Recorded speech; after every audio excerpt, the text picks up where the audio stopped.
കേരളത്തിന്റെ സുഗന്ധവിള തോട്ടമെന്ന് വിളിക്കാവുന്ന ജില്ലയാണ് ഇടുക്കി.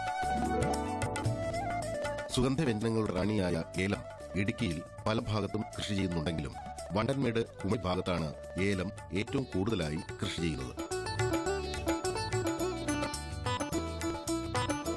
ദേശീയ ഖജനാവിന് നല്ല തോതിൽ വരുമാനം നേടിക്കൊടുക്കുന്ന ഈ പച്ചപ്പൊന്ന് തലമുറകളായി കൃഷി ചെയ്തു പോരുന്നവരാണ് ഇവിടുത്തെ കർഷകർ. ആധുനികവൽക്കരണത്തിൽ അടിയുറച്ച് വിശ്വസിക്കുകയും അതിന് പറ്റിയ വിധത്തിൽ നിലവിലുള്ള രീതികളെ ഉപയോഗിക്കുകയും ചെയ്യുന്നവരാണ് ഇവിടുത്തെ കർഷകർ. വണ്ടിപ്പെരിയാർ പഞ്ചായത്തിൽ കന്നിമാർ ചോല എന്ന സ്ഥലത്തെ ഒരു ഏലം കർഷകനാണ് CK രവീന്ദ്രൻ. 5 ഏക്കർ സ്ഥലത്ത് ഏലം മാത്രം കൃഷി ചെയ്തിരിക്കുന്നു.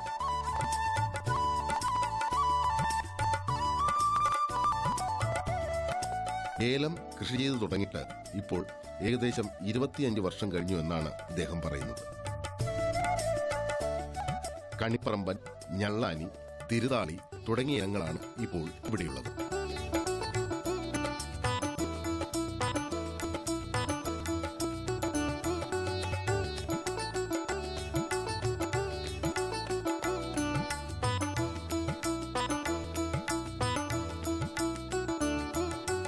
ഏലം കാപാകിയും ചിമ്പ് പറിച്ച് നട്ടുമാണ് കൃഷി ചെയ്യുന്നത്.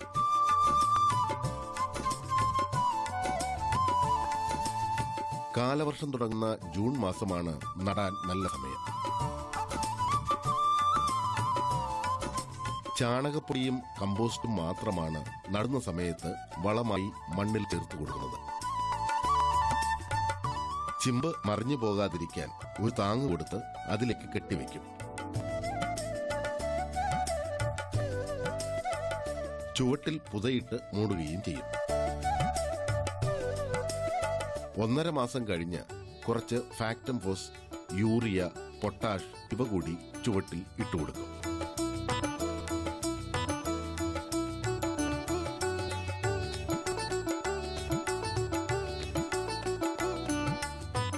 അംഗീകൃത കീടനാശിനി 2 മാസത്തിലൊരിക്കൽ അടിച്ചു കൊടുക്കാറുണ്ട്.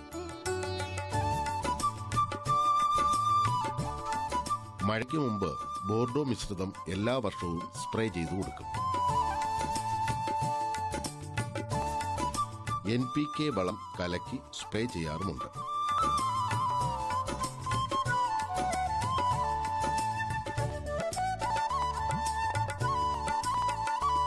സാധാരണയായി 18 മാസം കൊണ്ട് ഏലം കായ്ച്ചു തുടങ്ങും.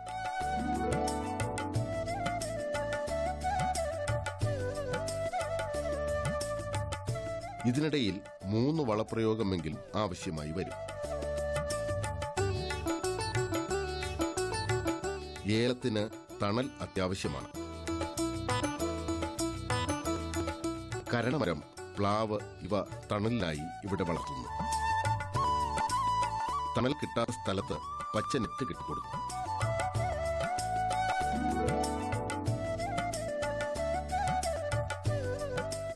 ഞാൻ ഏകദേശം 30 വർഷമായി കൃഷി ചെയ്തു വരുന്നു. ആദ്യകാലത്ത് ഞാൻ കൃഷി ചെയ്തിരുന്നത് കുരുമുളകും കാപ്പിയുമായിരുന്നു. എന്നാൽ കുരുമുളകിന് ഉണ്ടായ വിലത്തകർച്ചയും കേടും കാരണം ഞാൻ ഏലകൃഷിയിലേക്ക് തിരികുകയായിരുന്നു. അങ്ങനെ കൃഷി ചെയ്ത് വന്ന് ഘട്ടം ഘട്ടമായി വന്ന കൃഷിയുടെ ഭാഗമായിട്ടാണ് ഇപ്പോൾ ഇത്രയും കൃഷിയായി വന്നത്. സ്വന്തമായിട്ട് എനിക്ക് അന്നുണ്ടായിരുന്ന 1 ഏക്കർ സ്ഥലമാണ്.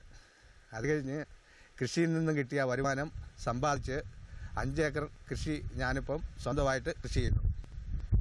അതിൽ ഞാൻ ചെയ്യുന്ന കൃഷികൾ ഏലം, ഞള്ളാനി, കണിപറമ്പൻ, പാലക്കുടി, തിരുതാളി, ഗ്രീൻ ഗോൾഡ് എന്നീ ഏലച്ചെടികളാണ് ഞാൻ കൃഷി ചെയ്ത് വരുന്നത്. എനിക്ക് ഒരു വർഷം 3000 കിലോ അടുത്ത് ഏലക്ക ഉണങ്ങി എടുക്കുവാൻ സാധിക്കുന്നു. സ്വന്തമായിട്ട് ഞാൻ ഒരു ട്രെയർ ഓടിക്കുകയും അത് സ്വന്തമായിട്ട് തന്നെ അതിൻ്റെ കാര്യങ്ങൾ ചെയ്യുന്നു. എന്നെ സഹായിക്കാനായിട്ട് എൻ്റെ കൂടെ ഏലക്കായ എടുക്കുന്ന സമയത്ത് 15 മുതൽ 25 തൊഴിലാളികൾ, സ്ത്രീ തൊഴിലാളികൾ കാണും. അതുപോലെ തന്നെ എനിക്ക് കൃഷി ചെയ്യാൻ വേണ്ടി സഹായിക്കാൻ 3-4 ആണുങ്ങളും കൃഷി ചെയ്യുന്നുണ്ട്. അവർ എല്ലാവരുടെയും കൂടെ കൂട്ടായ പ്രവർത്തനത്തിൻ്റെ ഫലമായാണ് എനിക്ക് ഇത്രയും മുന്നോട്ട് പോകാൻ സാധിച്ചത്. 8 അടി നീളവും വീതിയും കണക്കാക്കിയാണ് ഏലച്ചെടികൾ നടുന്നത്.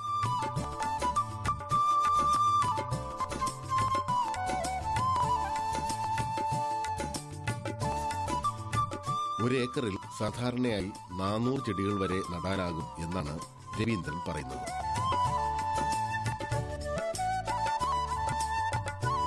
ഒരു ചുവട്ടിൽ 50 മുതൽ 70 ചെമ്പ് വരെ ഇവിടെ കാണുന്നുണ്ട്.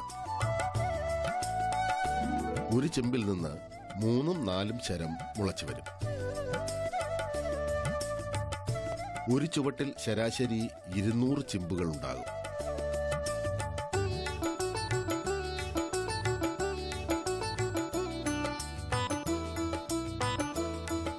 ഒരു ചെമ്പിൽ 30 മുതൽ 33 വരെ കൊത്തുകളും ഒരു കൊത്തിൽ 20 മുതൽ 26 വരെ ഏലക്കായും ഉണ്ടാകാറുണ്ട്.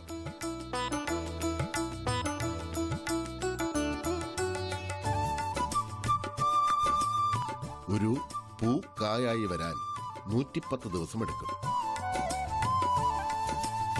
ഒരിക്കൽ കായ അടർത്തിയാൽ 1 മാസം കഴിഞ്ഞ് വീണ്ടും ഏലക്ക അടർത്താൻ സാധിക്കും. നല്ല കാലാവസ്ഥയാണെങ്കിൽ എല്ലാ മാസവും വിളവെടുപ്പ് സാധ്യമാകും.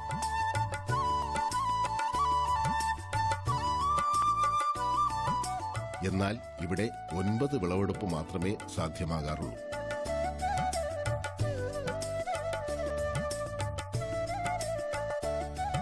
അഞ്ച് കിലോ പച്ച ഏലക്ക ഉണങ്ങിയാലേ ഇവിടെ 1 കിലോ ഏലക്ക ലഭിക്കാറുള്ളൂ. സ്പൈസസ് ബോർഡിന്റെ ലേലത്തിൽ വെച്ച് വിപണനം നടത്തും. 1 കിലോയ്ക്ക് 1000 രൂപ വരെ ലഭിക്കാറുണ്ടെന്നാണ് രവീന്ദ്രൻ പറയുന്നത്. വണ്ടിപ്പെരിയാർ പഞ്ചായത്തിലെ കണ്ണിമറച്ചോലയിലെ ഒരു നല്ല കർഷകനാണ് രവീന്ദ്രൻ ചേട്ടൻ. വണ്ടിപ്പെരിയാർ പഞ്ചായത്തിൽ പൊതുവെ ഏറ്റവും കൂടുതലായി കൃഷി ചെയ്ത് വരുന്നത് തോട്ടമേഖലയാണ്. തോട്ടമേഖല അല്ലാതെ ഇവിടെ കാർഷിക മേഖലയിൽ കൂടുതലായും സ്പൈസസ് ആണ്, സുഗന്ധ ദ്രവ്യങ്ങളാണ് കൃഷി ചെയ്യുന്നത്. പ്രത്യേകിച്ച് ഏലം, കാപ്പി, കുരുമുളക്. ഇവിടെ ഏറ്റവും കൂടുതലായിട്ട് രവീന്ദ്രൻ ചേട്ടൻ്റെ കൃഷിയിടത്തിൽ ഏലമാണ് കൃഷി ചെയ്തുകൊണ്ടിരിക്കുന്നത്. ഇദ്ദേഹത്തെ കൂടാതെ ഇദ്ദേഹത്തിൻ്റെ മകൻ അരുൺ, അദ്ദേഹം കാർഷിക ബിരുദധാരിയാണ്. അദ്ദേഹത്തിൻ്റെ അറിവും പരിജ്ഞാനവും പരമാവധി കാർഷിക പ്രവർത്തനങ്ങളിൽ പ്രയോജനപ്പെടുത്തിക്കൊണ്ടും കൃഷി വകുപ്പിൻ്റെയും കൃഷി ഉദ്യോഗസ്ഥരുടെയും നിർദ്ദേശങ്ങളും കാർഷിക വികസന കർഷകക്ഷേമ വകുപ്പിൻ്റെ പദ്ധതികളും പരമാവധി പ്രയോജനപ്പെടുത്തിക്കൊണ്ട് അദ്ദേഹം തൻ്റെ കൃഷിയിടത്തിൽ നല്ല രീതിയിൽ കൃഷി ചെയ്തു വരുന്നു.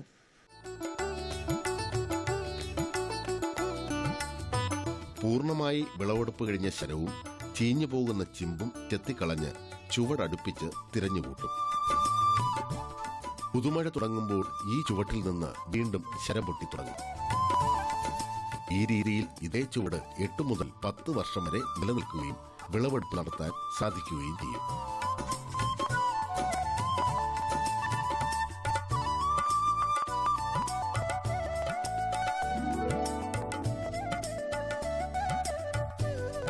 ഡിസംബർ മുതൽ നന ആവശ്യമായി വരാറുണ്ട്. ആഴ്ചയിൽ 2 നന എന്ന ക്രമത്തിൽ ഏപ്രിൽ വരെ തുടരണം.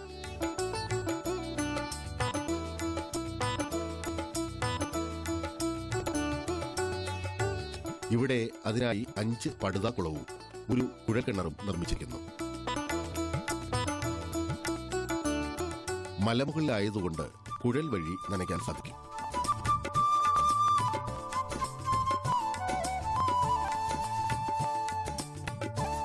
ഇവിടെ ഏലത്തിന് ചുറ്റും ചെമ്പരത്തി നട്ടിരിക്കുന്നു. നേരിട്ട് വശങ്ങളിൽ ചൂടടിക്കാതിരിക്കാനും വേരുപുഴു ശല്യം ഒഴിവാക്കാനും ഇതുകൊണ്ട് സാധിക്കും എന്നാണ് ഇദ്ദേഹം പറയുന്നത്. ട്രിപ്സ് പോലുള്ള അനുവദനീയമായ കീടനാശിനിയും തണ്ടുതുരപ്പൻ പുഴു മുതലായവയ്ക്ക് ഇവിടെ ഉപയോഗിക്കാറുണ്ട്. ഏലക്ക അടർത്താനും തോട്ടം വൃത്തിയാക്കാനും വളപ്രയോഗം നടത്താനുമൊക്കെ 15 മുതൽ 25 വരെ തൊഴിലാളികളുടെ സേവനം ഇവിടെ ഉപയോഗപ്പെടുത്താറുണ്ട്.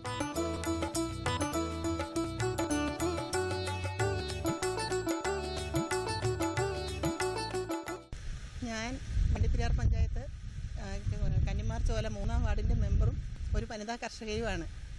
ഞങ്ങൾ ഒരു 25 വർഷമായിട്ട് കൃഷിയാണ്. ഞാൻ ജനിച്ചു വളർന്നതിന് ഒരു കർഷക കുടുംബത്തിലായിരുന്നു. അതുകൊണ്ട് കൃഷി അന്ന് തൊട്ടേ കൃഷിയുടെ ഐഡിയ മനസ്സിലുണ്ട്. ഞങ്ങൾ രണ്ടുപേരും കൃഷി ചെയ്യുന്നു. ഭർത്താവ് എല്ലാ കാര്യങ്ങളിലും ഭർത്താവിനെ സഹായിക്കുകയും കുടുംബത്തിൻ്റെ കാര്യങ്ങളും അവരുടെ സഹായത്തോടെ പഞ്ചായത്തിൻ്റെ കാര്യങ്ങളും എല്ലാം ഒരുപോലെ നോക്കി നടത്തുന്നു. ഞങ്ങളുടെ കൃഷിയിൽ നിന്ന് കിട്ടുന്ന ആദായത്തിൻ്റെ ഭാഗമായിട്ടാണ് കുഞ്ഞുങ്ങളെ 3 പേരെയും പഠിപ്പിക്കുന്നത്. മൂത്ത മോനെ പഠിപ്പിക്കുമ്പോൾ ഞങ്ങൾക്ക് ഇത്ര ഉയർച്ചയൊന്നും ഉണ്ടായിരുന്നില്ല. അന്ന് ഞങ്ങൾ കുറച്ച് ബുദ്ധിമുട്ടിലായിരുന്നു. അന്നേരം ഞങ്ങൾ അല്ലാതെ എൻ്റെ ഭർത്താവ് പണിക്ക് പോവുകയൊക്കെ ചെയ്യുമായിരുന്നു. ഞങ്ങളുടെ കൃഷി കൂടാതെ പണിക്ക് പോവുകയും അങ്ങനെ എല്ലാം രീതിയിലാണ് മൂത്തവനെ പഠിപ്പിച്ചത്. പിന്നെ ഞങ്ങളുടെ കൂട്ടായ പ്രയത്നത്തിൻ്റെ ഫലമായിട്ടാണ് രണ്ടാമത്തെ മോനെ ഞങ്ങൾ പഠിപ്പിച്ച് ഇളയ മോളായപ്പോഴത്തേനും ഒത്തിരിയല്ല ഞങ്ങളുടെ സമ്പാദ്യത്തിൻ്റെ ഫലമായിട്ട് കുഞ്ഞിനെ 3 പേരെയും പഠിപ്പിച്ച് ഓരോ നിലയിൽ എത്തിക്കാൻ ഒത്തിട്ടുണ്ട്.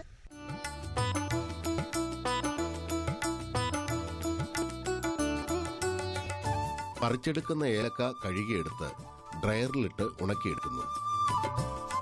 ഇദ്ദേഹത്തിന് സ്വന്തമായി ഒരു ഡ്രയർ മെഷീനുമുണ്ട്.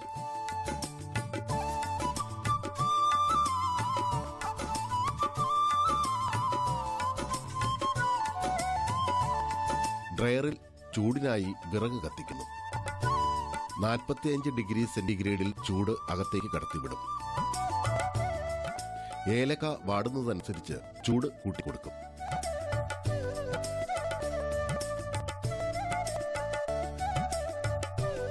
ഡിഗ്രി 60 ഡിഗ്രി സെന്റിഗ്രേഡ് ആകുമ്പോൾ ഏലക്ക ഉണങ്ങിയിരിക്കും.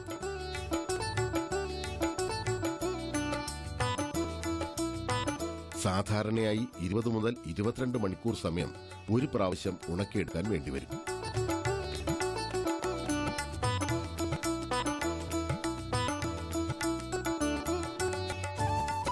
ഉണങ്ങിയ കായുടെ പൂവും ഞെട്ടും കായിൽ തന്നെ ഉണങ്ങിയിരിക്കും. ഇതൊഴിവാക്കാനായി ഈ ഏലക്ക തേപ്പ് യന്ത്രത്തിലിടുന്നു.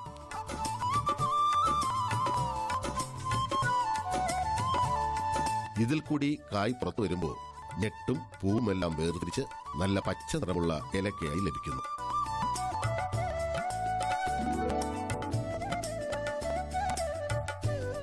ഈ പച്ചനിറം നഷ്ടപ്പെടാതെ ചാക്കിൽ പ്ലാസ്റ്റിക് കവറിട്ട് പാക്ക് ചെയ്ത് ലേലത്തിനെത്തിക്കും.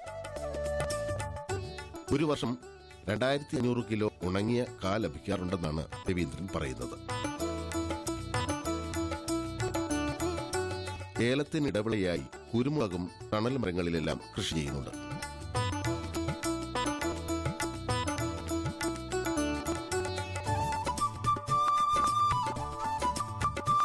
$300 കിലോ കുരുമുളക് വരെ ഒരു വർഷം ഇതിന്റെ കൂടെ അധിക വരുമാനമായി ലഭിക്കുന്നു.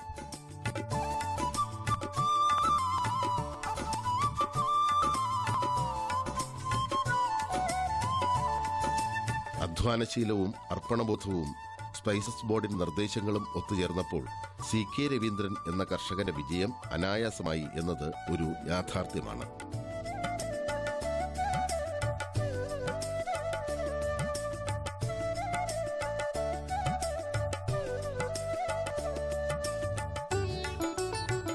ബിരുദധാരിയായ മാത്തുക്കുട്ടി എന്ന യുവകർഷകന്റെ കൃഷിയിടമാണ് ഇത്. ഇദ്ദേഹം ഒരു സമ്മിശ്ര കർഷകനാണ്.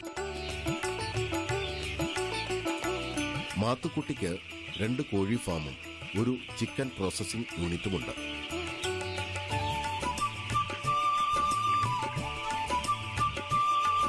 $2800 കോഴിക്കുഞ്ഞുങ്ങളാണ് ഇപ്പോൾ ഉള്ളത്.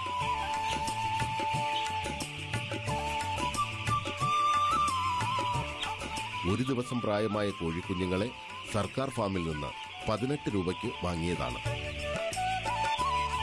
ഇപ്പോൾ 8 ദിവസം കഴിഞ്ഞു. 42-ാം ദിവസം 2 കിലോ തൂക്കം വയ്ക്കുമെന്നാണ് മാത്തുക്കുട്ടി പറയുന്നത്.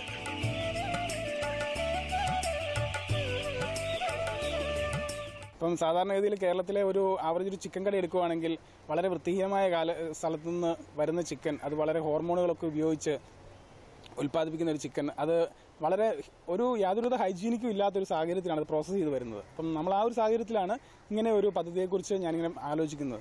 അപ്പം നമ്മൾ ചെയ്യുന്നതെന്ന് വെച്ചാൽ ഫ്രം ദി ഡേ 1 തൊട്ട് നമ്മുടെ ഇവിടുത്തെ ആക്ടിവിറ്റീസ് ആരംഭിക്കുകയാണ്.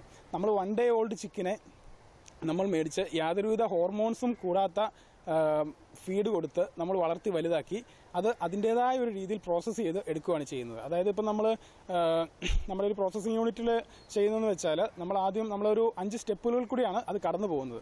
അതായത് നമ്മൾ ആദ്യം തന്നെ ഒരു കില്ലിംഗ് കോൺസ്റ്റാൻറ്റിൽ നമ്മൾ ഇതിനെ തല കീഴാക്കി കൊന്ന്, അതായത് അങ്ങനെ കൊല്ലുന്നതിനുള്ള ഗുണം എന്ന് വെച്ചാൽ നമുക്ക് ഈ ബ്ലഡ് കംപ്ലീറ്റ് ബ്ലീഡായി പോകും. തല കീഴാക്കി വെച്ചിട്ട് ഇതിൻ്റെ വെയിൻ കട്ട് ചെയ്യുമ്പോഴേക്കും. അത് കഴിഞ്ഞിട്ട് നമ്മൾ ഡയറക്റ്റ് നേരെ വിത്ത് സ്കിന്നോട് കൂടിയാണ് കൂടുതൽ നമ്മൾ ചെയ്യുന്നത്. അപ്പോൾ അത് ചെയ്യുവാണെങ്കിൽ നേരെ 60 to 65 ഡിഗ്രി സെൽഷ്യസിൽ നമ്മൾ വെള്ളം ചൂടാക്കി അതിൽ ഇട്ടതിന് ശേഷം ഡീഫെദറിംഗ് മെഷീനിലോട്ടിട്ട് അതിൻ്റെ ഫെദർ കംപ്ലീറ്റ് റിമൂവ് ചെയ്യുന്നു. അതിന് ശേഷം നമുക്കൊരു വാഷിംഗ് വരുന്നുണ്ട്. ആ വാഷിംഗ് എന്ന് വെച്ചാൽ നമ്മൾ 0 to 5 ഡിഗ്രി സെൻറ്റിഗ്രേഡിലുള്ള വെള്ളത്തിലാണ് വാഷ് ചെയ്യുന്നത്. അത് കഴിഞ്ഞിട്ട് നമ്മൾ ഇപ്പം വേണ്ടുന്ന പീസുകൾ ഏതാണെന്ന് വെച്ചാൽ ആ ഒരു രീതിയിൽ ലെഗ്, ബ്രസ്റ്റ്, ഡ്രം സ്റ്റിക്ക് അങ്ങനെ ഓരോ പോർഷൻസ്, അതെല്ലാം ഇപ്പോൾ ഓരോ കട്ടുകൾ, അതായത് ബിരിയാണി കട്ട്, കറിക്കട്ട്, ചിക്കൻ 65 അങ്ങനെ ഓരോ കട്ടുകൾ ആ ഒരു രീതിയാണെങ്കിൽ അങ്ങനെ. അത് കഴിഞ്ഞിട്ട് നമ്മളൊരു വാഷിംഗ് വരുന്നുണ്ട്. അത് കഴിഞ്ഞ് 0 to -5 എന്നുള്ള ചില്ലറിൽ നമ്മൾ കീപ്പ് ചെയ്യുകയാണ് ചെയ്യുന്നത്. അതിൽ നമുക്ക് 3 ദിവസം വരെ ഫ്രഷ് ആയിട്ട് തന്നെ ഐറ്റം ഇരിക്കും. അത് കഴിഞ്ഞിട്ടാണ് നമ്മുടെ ഐറ്റം നമ്മൾ കൊടുക്കുന്നത്. കോഴിത്തീറ്റ വാങ്ങിക്കൊടുക്കുകയാണ് ഇവിടെ ചെയ്യുന്നത്. 1 മുതൽ 8 ദിവസം വരെ പ്രീ സ്റ്റാർട്ടറും 8 മുതൽ 25 ദിവസം വരെ സ്റ്റാർട്ടറും 25 മുതൽ ഫിനിഷറും ആണ് തീറ്റയായി നൽകുന്നത്.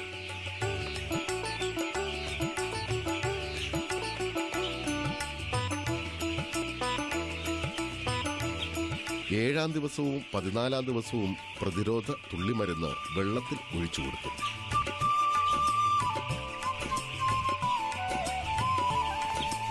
41ാമത്തെയും 42ാമത്തെയും ദിവസം കൊണ്ട് വിറ്റു തീർക്കും. ഇവിടെ മാത്തുക്കുട്ടി സ്വന്തമായി ഒരു ചിക്കൻ പ്രോസസ്സിംഗ് യൂണിറ്റും പ്രവർത്തിപ്പിക്കുന്നുണ്ട്. ശാസ്ത്രീയമായി തന്നെ ചിക്കൻ ഡ്രസ് ചെയ്ത് പീസാക്കിയാണ് വിൽപ്പന. ആദ്യം കില്ലിംഗ് കോൺസ്റ്റാന്റിൽ വെച്ച് തലയറുക്കും. അതുകൊണ്ട് രക്തം താഴേക്ക് വാർന്നുപോകും. പിന്നീട് ചൂടുവെള്ളത്തിൽ മുക്കി ഡീഫെദർ മെഷീനിലിട്ട് ഡ്രസ് ചെയ്യും.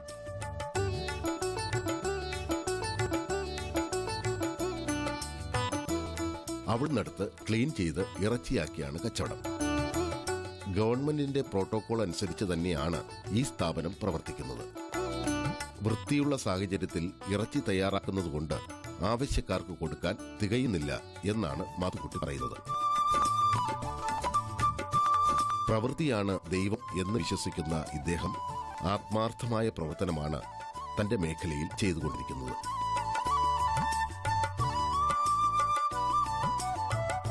അതുതന്നെയാണ് ഇദ്ദേഹത്തിന്റെ വിജയവും എന്നതിന് ഒരു സംശയവുമില്ല.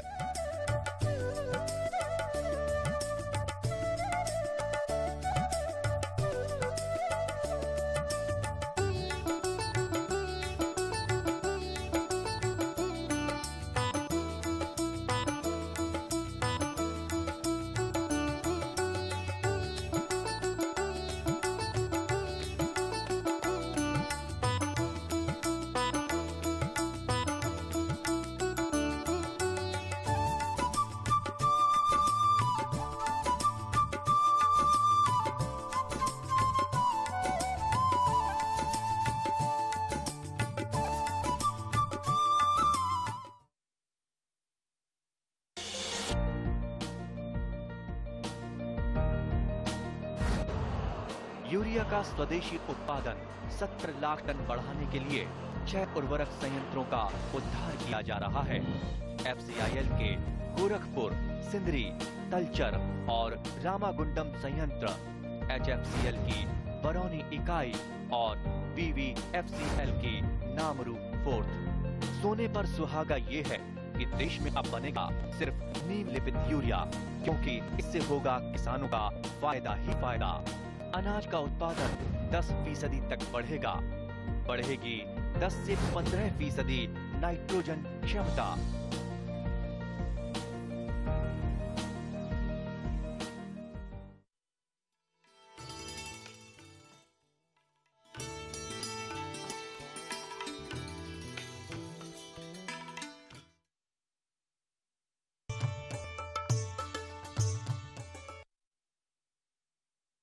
ദൂരദർശൻ കാർഷിക വാർത്തകളിലേക്ക് സ്വാഗതം. പ്രധാന വാർത്തകൾ.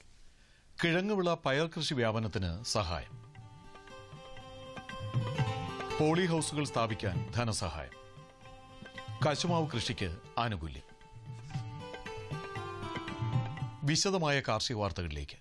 കിഴങ്ങുവിള പയർ കൃഷി വികസനത്തിന് കൃഷിവകുപ്പ് ഈ സാമ്പത്തിക വർഷം 2 കോടി രൂപയുടെ പദ്ധതി നടപ്പിലാക്കുന്നു. പദ്ധതിയുടെ ഭാഗമായി 500 ഹെക്ടറിൽ പയർ കൃഷി വ്യാപിപ്പിക്കാൻ ഹെക്ടറിന് 10,000 രൂപ വീതം ധനസഹായം നൽകും. കിഴങ്ങുവിള കൃഷി വ്യാപനത്തിന്റെ ഭാഗമായി ഗുണമേന്മയുള്ള കിഴങ്ങ് വിത്തിനങ്ങൾ തിരഞ്ഞെടുത്ത 20 വിത്ത് ഗ്രാമങ്ങൾ വഴി വിതരണം ചെയ്യുകയാണ് ലക്ഷ്യം. ഇതിനായി വിത്ത് ഗ്രാമങ്ങൾക്ക് ഹെക്ടറിന് 15,000 രൂപ ധനസഹായം നൽകും. കൂടാതെ പാലക്കാട്, ഇടുക്കി, മലപ്പുറം, വയനാട് ജില്ലകളിലെ ആദിവാസി മേഖലകളിൽ 125 ഹെക്ടറിൽ കിഴങ്ങ് വിത്ത് ഗ്രാമങ്ങൾ തുടങ്ങാൻ ഹെക്ടറിന് 20,000 രൂപ ധനസഹായം നൽകും. ബാംഗ്ലൂരിലെ Indian institute of horticulture research പുറത്തിറക്കിയ അത്യുൽപാദന ശേഷിയുള്ള പച്ചക്കറി വിത്തുകൾ വിൽപ്പനയ്ക്ക് തയ്യാറായിട്ടുണ്ട്. തക്കാളി, ചീര, വെണ്ട, പയർ, ചുരയ്ക്ക, മല്ലി തുടങ്ങിയവയുടെ വിത്തുകൾ ലഭ്യമാണ്. കൂടാതെ വിവിധ പച്ചക്കറി വിള ഇനങ്ങളുടെ വിത്തുകളടങ്ങിയ പാക്കറ്റുകളും ഇൻസ്റ്റിറ്റ്യൂട്ടിൽ നിന്നും വാങ്ങാവുന്നതാണ്. കൂടുതൽ വിവരങ്ങൾക്ക് 0803086 എന്ന നമ്പറിൽ വിളിക്കുക.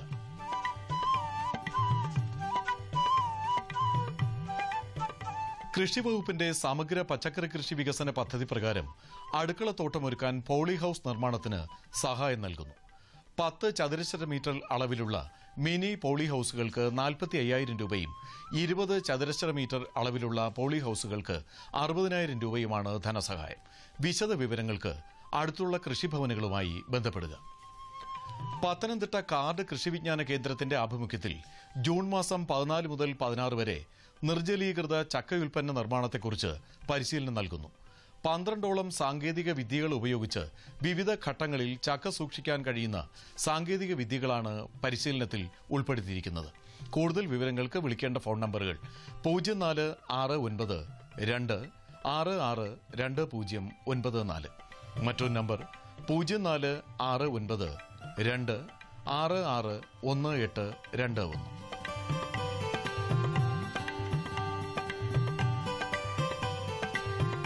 തിരുവനന്തപുരം വെള്ളനാട് മിത്രനികേതൻ കൃഷിവിജ്ഞാന കേന്ദ്രത്തിൽ ഈ മാസം 23-ന് കൂൺ കൃഷി, 24-ന് മണ്ണിര കമ്പോസ്റ്റ് നിർമ്മാണം, 27-ന് തിരുനന എന്നീ വിഷയങ്ങളിൽ പരിശീലനം നൽകുന്നു. രജിസ്ട്രേഷൻ ഫീസ് 50 രൂപയാണ്. കൂടുതൽ വിവരങ്ങൾക്ക് 0472288286 എന്ന നമ്പറിൽ വിളിക്കുക. സംസ്ഥാന കശുമാവ് കൃഷി വികസന ഏജൻസി 2017-18 വർഷത്തേക്ക് കശുമാവ് കൃഷി വ്യാപനത്തിനായി സൗജന്യ ഗ്രാഫ്റ്റും മറ്റ് ആനുകൂല്യങ്ങളും നൽകുന്ന പദ്ധതിയിലേക്ക് അപേക്ഷകൾ ക്ഷണിക്കുന്നു. അപേക്ഷകൾ അയക്കേണ്ട അവസാന തീയതി ഈ മാസം 31 അപേക്ഷാ ഫാറം www.kasumavukrishi.org എന്ന വെബ്സൈറ്റിൽ ലഭ്യമാണ്. കൂടുതൽ വിവരങ്ങൾക്ക് 0472760456 എന്ന നമ്പറിൽ വിളിക്കുക. പൊക്കാളി, ഞവര, ജീരകശാല, ഗന്ധകശാല തുടങ്ങിയ പ്രത്യേക നെല്ലിനങ്ങളുടെ കൃഷി പ്രോത്സാഹിപ്പിക്കാൻ കൃഷിവകുപ്പ് ധനസഹായം നൽകുന്നു. ഓരോ ഇനത്തിനും അനുയോജ്യമായ പ്രദേശങ്ങളിലാണ് ഇവയുടെ കൃഷി പ്രോത്സാഹിപ്പിക്കാൻ ലക്ഷ്യമിടുന്നത്. ഹെക്ടറിന് 10,000 രൂപയാണ് ധനസഹായം. കുരുമുളക് വള്ളികൾക്ക് അനുയോജ്യമായ സൂക്ഷ്മമൂലക മിശ്രിതം ഭാരതീയ സുഗന്ധവിള ഗവേഷണ കേന്ദ്രത്തിൽ വികസിപ്പിച്ചെടുത്തു. മണ്ണിൽ സിങ്ക്, മെഗ്നീഷ്യം എന്നിവ പോലുള്ള സൂക്ഷ്മമൂലകങ്ങളുടെ കുറവുണ്ടെങ്കിൽ അവ അടങ്ങിയ സൂക്ഷ്മമൂലക മിശ്രിതം 1 ലിറ്റർ വെള്ളത്തിൽ 5 ഗ്രാം എന്ന തോതിൽ ലയിപ്പിച്ച് വർഷത്തിൽ 2 പ്രാവശ്യം ഇലകളിൽ തളിച്ചു കൊടുക്കണം. സൂക്ഷ്മമൂലക മിശ്രിതം കിലോഗ്രാമിന് 200 രൂപയാണ് വില. കൂടുതൽ വിവരങ്ങൾക്ക് 0492731410 എന്ന നമ്പറിൽ വിളിക്കുക.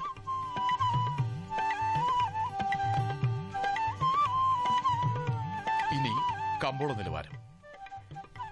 വെളിച്ചെണ്ണ കൊച്ചിയിൽ 12,900 രൂപ, കോഴിക്കോട് 14,400 രൂപ, തൃശൂരിൽ 12,800 രൂപ. കൊപ്ര കൊച്ചിയിൽ 8,695 രൂപ, കോഴിക്കോട് 9,200 രൂപ, തൃശൂരിൽ 8,690 രൂപ.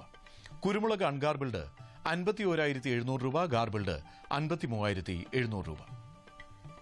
ചുക്ക് മീഡിയം 9,750 രൂപ, ബെസ്റ്റ് 11,750 രൂപ. മഞ്ഞൾ സേലത്ത് 8,500 രൂപ, ഈറോഡിൽ 9,000 രൂപ. അടയ്ക്ക പഴയത് 20,000-നും 21,000-നും മധ്യേ. കൊച്ചിയിൽ റബ്ബർ 5ാം ഗ്രേഡ് 12,400 രൂപ, 4ാം ഗ്രേഡ് 12,700 രൂപ. കോട്ടയത്ത് റബ്ബർ 5ാം ഗ്രേഡ് 12,500 രൂപ, 4ാം ഗ്രേഡ് 12,650 രൂപ. കമ്പോള നിലവാരം കൊച്ചി മാർക്കറ്റിൽ. വെളിച്ചെണ്ണ 12,900 രൂപ, കൊപ്ര 8,695 രൂപ, പിണ്ണാക്ക് എക്സ്പെല്ലർ 2,300 രൂപ, റോട്ടറി 2,700 രൂപ. കുരുമുളക് അൺഗാർബിൾഡ് 51,700 രൂപ, ഗാർബിൾഡ് 53,700 രൂപ. ചുക്ക് മീഡിയം 9,750 രൂപ, ബെസ്റ്റ് 11,750 രൂപ. മഞ്ഞൾ നാടൻ 11,500 രൂപ. അടയ്ക്ക പുതിയത് 20,000-നും 21,000-നും മധ്യേ. ജാതിക്ക തൊണ്ടൻ 150-നും 170-നും മധ്യേ. തൊണ്ടില്ലാത്തത് 260-നും 325-നും മധ്യേ. ജാതിപത്രി 400-നും 600-നും മധ്യേ. ഗ്രാമ്പു 650 രൂപ. റബ്ബർ RSS 5ാം ഗ്രേഡ് 12,400 രൂപ, 4ാം ഗ്രേഡ് 12,700 രൂപ. ഒട്ടുപാൽ 8,800 രൂപ, ലാറ്റക്സ് 8,800 രൂപ. കമ്പോള അവലോകനം. ഇറക്കുമതി നടത്തിയ കുരുമുളകിന്റെ ലഭ്യത ഉയർന്നത് അന്തർ സംസ്ഥാന വ്യാപാരികളെ ചെറുകിട വിപണികളിൽ നിന്നും പിന്തിരിപ്പിച്ചു. വാങ്ങൽ താൽപര്യം ചുരുങ്ങിയതിനാൽ 2 ദിവസത്തിനിടയിൽ ക്വിന്റലിന് 1,100 രൂപ ഉൽപ്പന്നത്തിന് നഷ്ടമായി. പുതിയ മുളക് വില കിലോ 502 രൂപയാണ്. വിദേശത്തും ഇന്ത്യൻ കുരുമുളകിന് തളർച്ച നേരിട്ടു. മഴ അനുഭവപ്പെട്ടതോടെ കൈവശമുള്ള ഏലക്ക ലേലത്തിനിറക്കാൻ ഹൈറേഞ്ചിലെ കർഷകർ ഉത്സാഹിച്ചു. ഇന്ന് ലേലത്തിന് വന്ന 45,615 കിലോ ചരക്കിൽ ഭൂരിഭാഗവും വിറ്റഴിഞ്ഞു. ഉത്തരേന്ത്യയിൽ നിന്നും കയറ്റുമതി മേഖലയിൽ നിന്നും ഉൽപ്പന്നത്തിന് ആവശ്യക്കാരെത്തി. ടയർ നിർമ്മാതാക്കൾ റബ്ബർ സംഭരണത്തിൽ നിന്ന് പിന്തിരിഞ്ഞതുമൂലം സംസ്ഥാനത്തെ മുഖ്യ വിപണികളിൽ ഷീറ്റ് വില വീണ്ടും ഇടിഞ്ഞു. വൈകാതെ ടാപ്പിംഗ് പുനരാരംഭിക്കാവുന്ന വിലയിരുത്തലാണ് വ്യവസായികളുടെ പിന്മാറ്റത്തിന് കാരണം.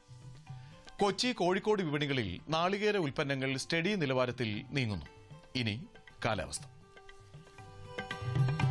പ്രധാന നഗരങ്ങളിൽ രേഖപ്പെടുത്തിയ താപനില: കണ്ണൂർ കൂടിയ താപനില 34.8 ഡിഗ്രി സെൽഷ്യസ്, കുറഞ്ഞ താപനില 27.2 ഡിഗ്രി സെൽഷ്യസ്. കോഴിക്കോട് 36, 28.2. കൊച്ചി 34.3, 25.8. ആലപ്പുഴ 35.8, 27. പുനലൂർ 34.5, 25. തിരുവനന്തപുരം കൂടിയ താപനില 33.5 ഡിഗ്രി സെൽഷ്യസ്, കുറഞ്ഞ താപനില 27 ഡിഗ്രി സെൽഷ്യസ്. ഇതോടെ ഇന്നത്തെ കാർഷിക വാർത്തകൾ പൂർണ്ണമാകുന്നു. നമസ്കാരം.